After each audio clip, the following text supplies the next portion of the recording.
All right.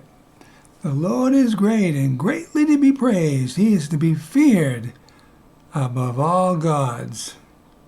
The only true God and Jesus the Christ, who he sent. But he is above all, through all, and in all.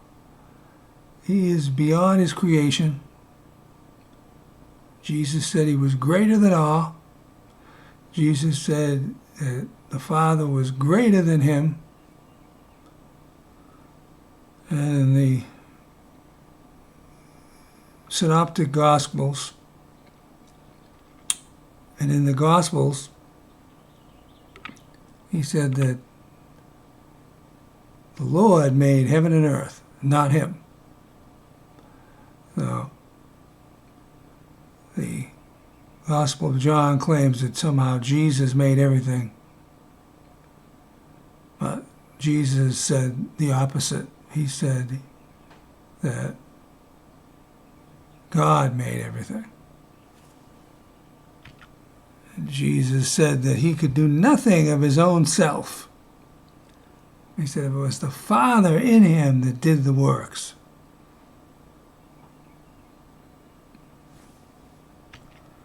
And Jesus also stated that the Lord your God is one Lord. Now, he wasn't talking about himself. He was talking about the Father. He was talking about the one God. He didn't say, and I am a manifestation of the one God. But actually, he is a manifestation of the one God, but so is everything else that he's created. If you can look at it that way. But he said that the Lord your God is one Lord, and you shall love the Lord your God with all your strength. He said, in the beginning, God made man, male and female. So he didn't say, I made him. He said, in the beginning, I made man. No, that's a different Jesus. The first chapter of John, that's a different Jesus than Matthew, Mark, and Luke. That's not the same Jesus. It's a different Jesus. And I believe in the one in Matthew, Mark, and Luke. And the Gospel of John has a lot of correct statements. A lot of truth. Most of the Gospel of John is true. Vast majority. Sometimes there's accounts left out in the Gospel of John, but other than that, there's some amazing things in there. So here we are at the 10th part on the false doctrine in the book of Revelation. Right into it, at Revelation 13, 1 through 3. And I stood upon the sand of the sea and saw a beast rise out of the sea. Here we go with the beasts. Having 7 heads and 10 horns. Here we are with the monster.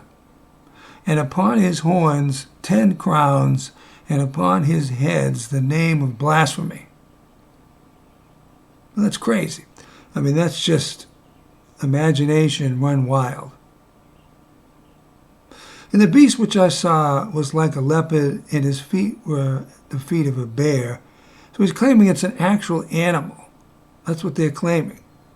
And his mouth as the mouth of a lion, and the dragon. They can't say Satan, or they can't say the devil. They have to say the dragon. These writers, whoever they were. And the dragon gave him his power and his seat and great authority. And I saw one of his heads as it were wounded to death, and his deadly wound was healed. And all the world wondered after the beast. So, some people might say, it's only symbols. Maybe it's countries. The 7 heads and the 10 horns. Maybe it's talking about countries. And maybe it's an alliance between all these countries, right?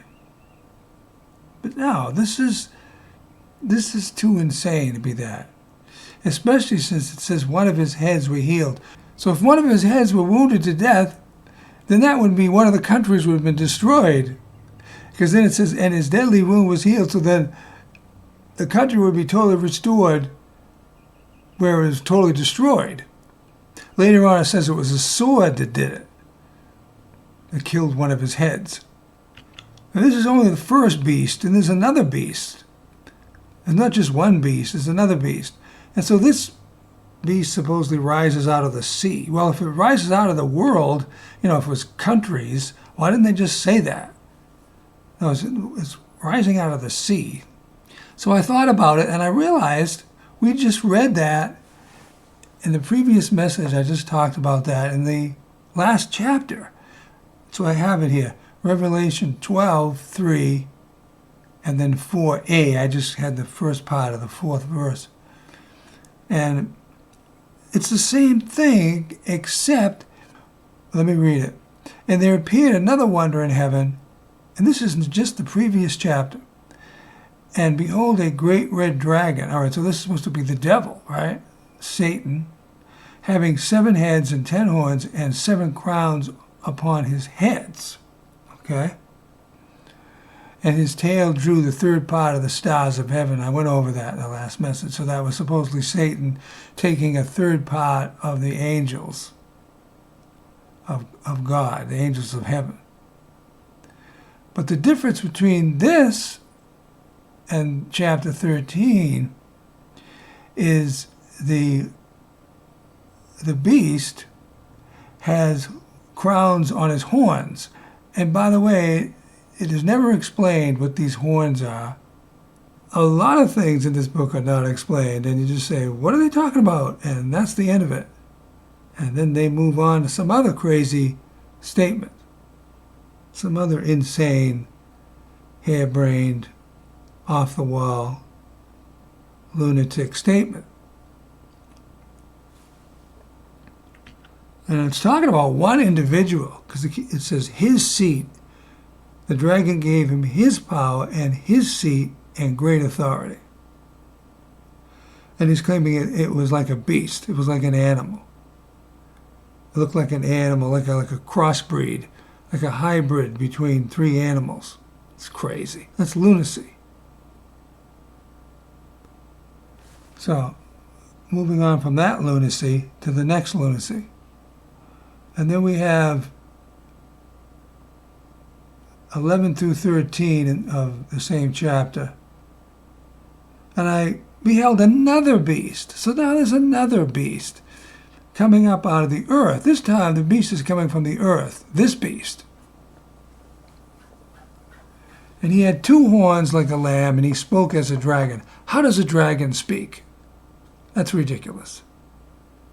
That's ridiculous. So if you ever hear a dragon speak, then you'd know what this is. No, dragons don't speak. In fact, dragons are totally mythological. They might say that some prehistoric dinosaur was a dragon, but that's about it.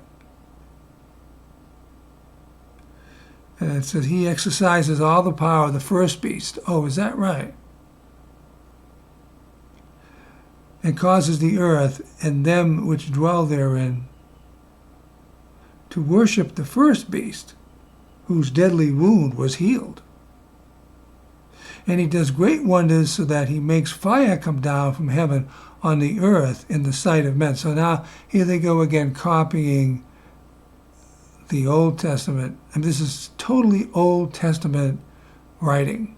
They're trying to be like the Old Testament. And now they want to copy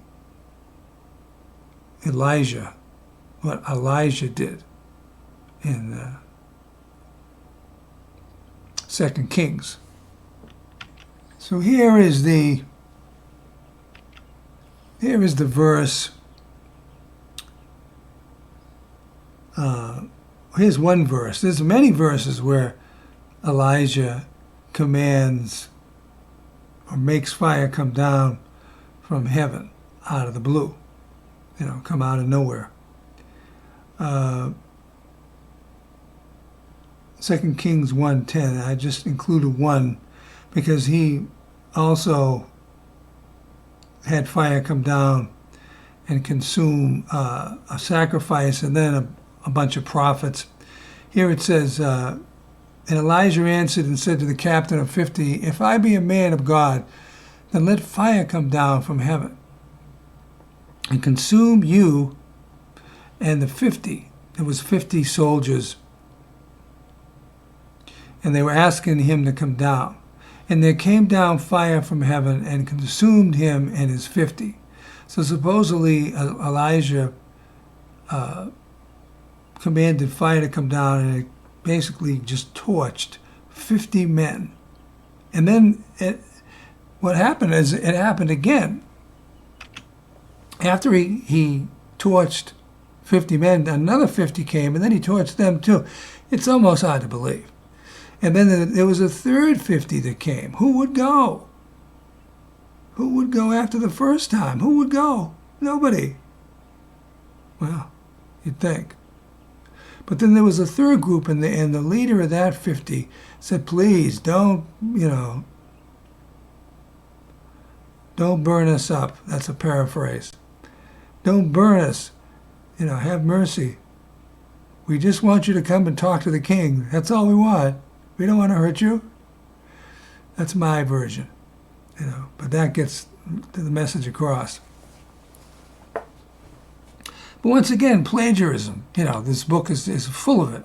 It's full of plagiarism and stealing the occurrences of the Old Testament. Here's a really important verse right down here. This is from Luke. Actually, I've got a few of them.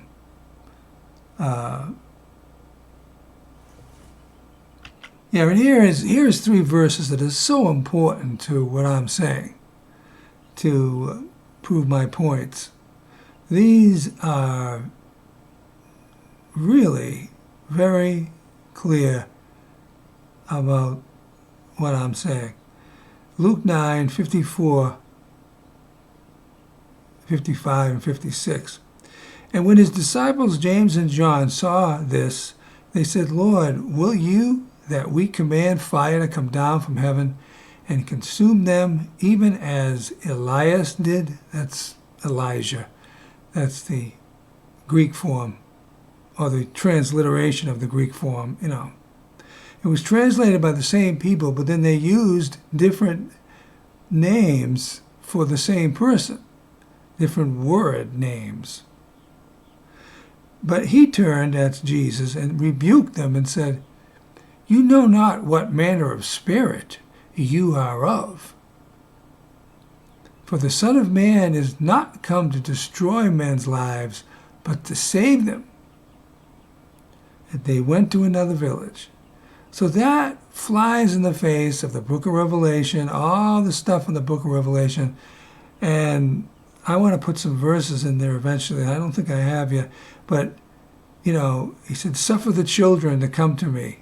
Such is the kingdom of God, right? But then you have that verse, I don't think I even mentioned it, where it says, I will kill your children with death. Because that's in contrast to what Jesus said. He says, suffer the children to come to me, and then we have the book of Revelation saying the opposite. So we clearly see that Jesus didn't believe in destroying people with fire. There's no account of anything like that. That just doesn't happen in the New Testament. That's not an occurrence in the New Testament by anyone that was in, of course not. That's just totally foreign to the New Testament. That any disciples or apostles would command fire, or Jesus would do that. No, it's really a different anointing. At least it's a different spirit, same thing. So moving on, I have more verses here that I had included later. 14, that same chapter, 13, and deceives them that dwell on the earth by means of those miracles. That's the beast, the second beast, which he had power to do in the sight of the beast, So it's in the sight of the first beast. So the second beast is doing miracles in the sight of the first beast. Oh, isn't that nice? So what does that tell you? It's a real person that looks like an animal and has multiple heads. I mean, it's just insanity. That's all. It's madness. It's crazy, this book. Saying to them that dwell on the earth that they should make an image to the beast which had the wound by a sword. See? So they're claiming that the first beast with the multiple heads has, and don't forget that the Satan has multiple heads too. They actually say that. I just read it. It's hard to believe, right? You almost forget this stuff because it's so lunatic that you just forget about it. You know? If you're just reading it, oh yeah, okay, whatever. You move on. Blah, blah, blah. So they're claiming that one of the heads on this beast, with 7 heads, was wounded by just a sword. So it's not a country. Since when is there such a being on this earth with 7 heads? I mean, that is the ultimate horror. Not even the extraterrestrial aliens have anything like that. They have just 1 head. Not all these beings that supposedly live in the earth and fly around and they fly around in all these flying machines. Call them flying saucers. You know, they've recovered a lot of these. They've recovered many of these spaceships. Call them spaceships. But we don't know anything. They keep everything secret about what they're doing. We know they come up out of the earth. We know they come up out of the ocean. There's many types. People have seen many types of vehicles. Many types. It's just a lot of different types of vehicles. Manifestations of unidentified flying objects. So the second beast is doing miracles, and the first beast is paying attention to it. And the second beast wants everybody to worship the first beast, who had one of his heads killed, and then it was restored. And he had 6 more after that, you know. Verse 15, and he had power to give life to the image of the beast. So now they're making an image. So like, you know, it says, do not make any graven image to me in the 10 Commandments. God says, do not bow down to it. Don't make any image in the likeness of anything that you can imagine, in heaven or earth or in the sea or anything. Even Catholics will kiss the feet of statues. And then we have the Muslims pray to a building in Mecca. They pray to a building. It's like a physical object that they're bowing down to every day. That's what they do. That's what Muslims do. They pray to a physical idol. It's a building. And they're supposed to do it like 3 times a day. So it's an idol, otherwise known as. And here it says, so, and he had power to give life to the image of the beast, that the image of the beast should both speak. So here we have an image, supposedly. Remember that word, supposedly, because this is all fantasy. And cause that as many as would not worship the image of the beast should be killed. I'm glad that's not true. So, in reality, idols never speak. And it even says that in the Old Testament. Dumb idols. That's not the verse I'm reading, but it came to mind. They call it dumb idols because they don't speak. And here's a verse in Psalms, right? Right here. Psalm 115, 4 and 5. Their idols are silver and gold, the works of men's hands. You see, they make it out of silver and gold. It can be a statue of Beelzebub or Baal or whatever god that they believe in, Allah, or Shiva or whatever. And then it says, and they have mouths. They make them with mouths from silver and gold. But it says, but they speak not, in verse 5. But they speak not. Eyes have they, but they see not. You see, so idols don't speak. But this writer, whoever they were, wanted to make the idol speak. So that's a bad sign right there. That's a very negative and bad indication of the source of much of this writing. But then some of it you say, oh, it's got to be true because, they saw God and Jesus, they talked about Jesus dying on the cross. Well, actually, it doesn't say the cross anywhere in the book of Revelation, but, it talks about Jesus' death. And the first part of the book is very different than all this. The first part of this book of Revelation is very different. Not to say that it's all true by any means, since I've already been over this.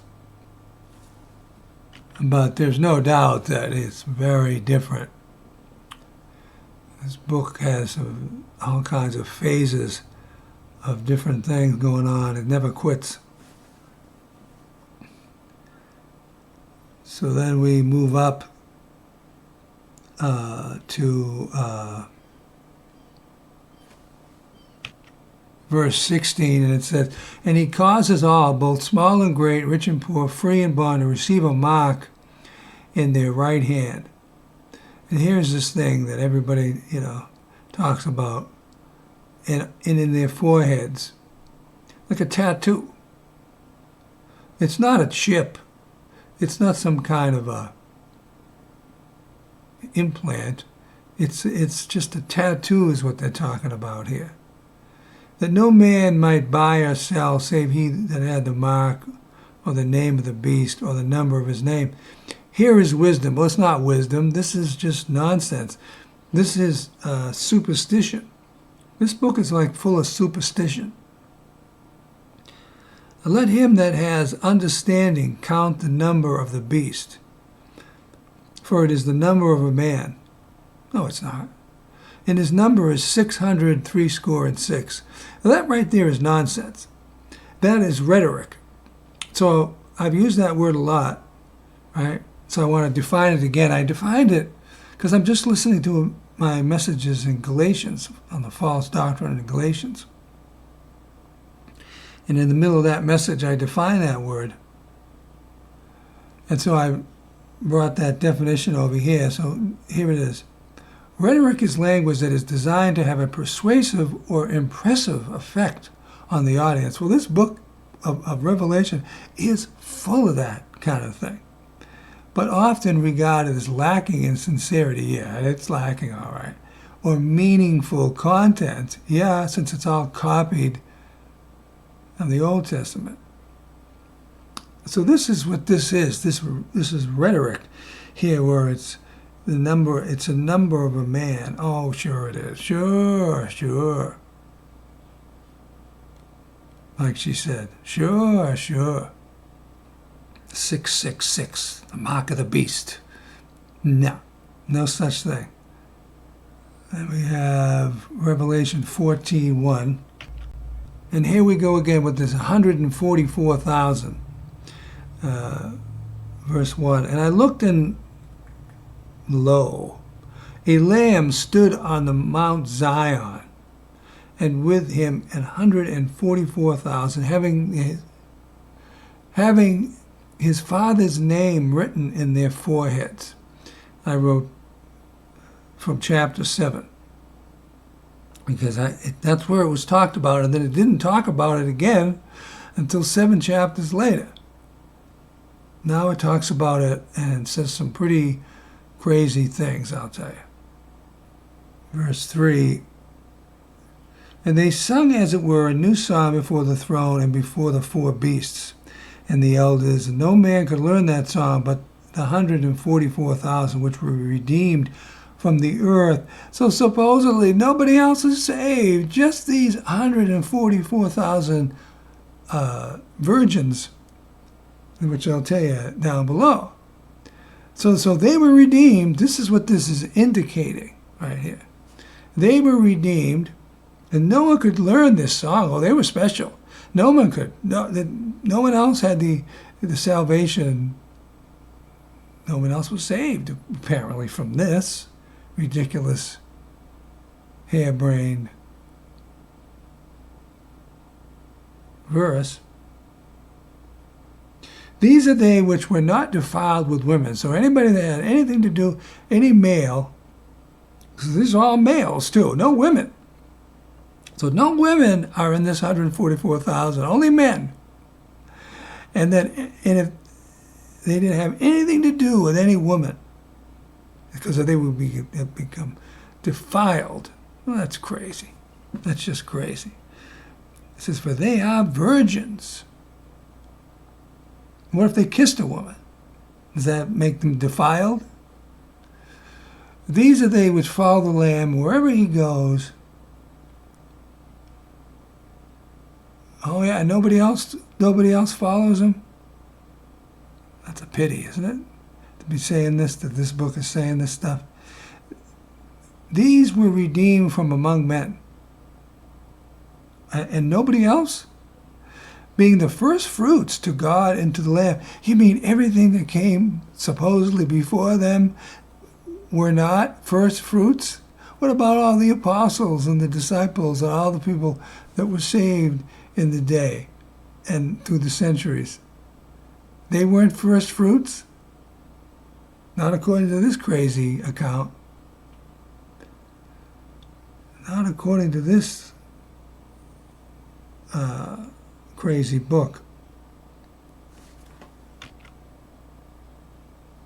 And it goes on to say, and in their mouth was found no guile. Oh, so then everybody else had guile, huh? But these were like perfect. They were like Jesus, you know. For they are without fault before the throne of God. And everybody else, I thought everybody else was going to be saved too and be without fault before the throne of God if they had the salvation of Jesus, right? The forgiveness of Jesus. And so that ends that. It doesn't say anything more about these 144 fantasy men. Fantasy boys, right? These males. It's just not believable. It's very implausible material. And then verse 6, and I saw another angel fly in the middle of heaven, having the everlasting gospel to preach to them that dwell on the earth, and to every nation and kindred and tongue and people. Oh, so everything else before this has not been the everlasting gospel, like all these angels in this book? I'd say so, yeah. So this angel had the gospel. He had the everlasting gospel. Well, guess what? Angels don't preach the gospel. Men do. But I suppose the Spirit motivates people to do it. But this is also, as always with this book, is like what? Suddenly this angel appears and he has the gospel. Oh, you mean all of a sudden? And there hasn't been any gospel before? And then nothing is ever said about it ever again. And he's flying in heaven. Well, the people on the earth need the gospel. The gospel are for the people on earth. The gospel is to be declared to people on the earth. And yet this angel is flying in the middle of heaven. Supposedly where God is. He has the gospel to preach to people on the earth, but then why is he flying in heaven? He needs to be flying on the earth. Ridiculous. Totally ridiculous. And then the next verse 13 of chapter 14. And I heard a voice from heaven saying to me, write, Blessed are the dead, which die in the Lord from now on. Oh, they weren't blessed? So all the dead before this voice came, right? They weren't blessed that die in the Lord?